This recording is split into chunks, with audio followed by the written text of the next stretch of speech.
Ștefănește mândru, cu dor mi-a împlinit.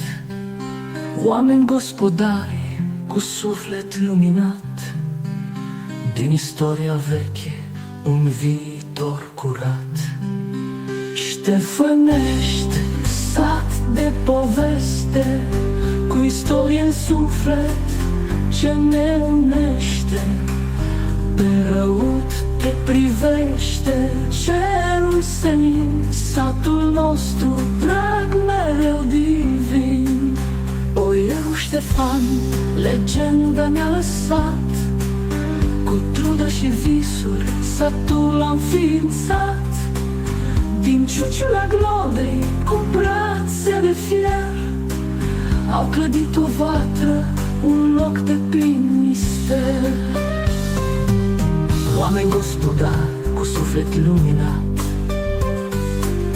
din istoria veche, un viitor curat. Din istoria veche, un viitor curat. Satul nostru drag mereu divin.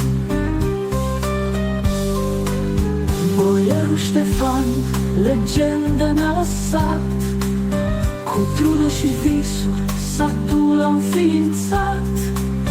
Din ciuciula glodei, cu brațe de fier, au clădit o vatră, un loc de plin mister.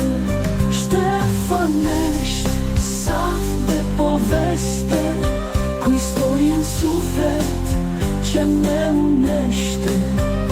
Pe răut te privește cerul senin, satul nostru drag mereu divin. Rodenești vechi, vecinii ne sunt frați, împreună facem lucruri adevărat. Pământ roditor și oameni muncitori, în Ștefănești trăim, uniți nemuritori. Ștefănești, sat de poveste, cu istorie în suflet, ce ne unește. Pe răut te privește cerul senin, satul nostru drag mereu divin. Astăzi ne mândrim, pe ulițe pășim, cu ochii spre trecut, viitor clădim. Ștefănești, tu ești comoara ce-am primit, în inimi te purtăm, pe veci ne-ai înflorit.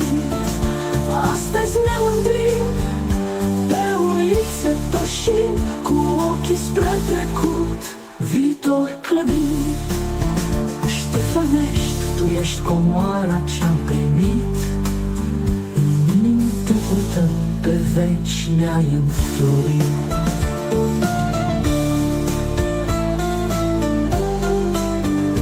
Astăzi ne mândrim, pe ulițe pășim, cu ochii spre trecut, viitor clădim.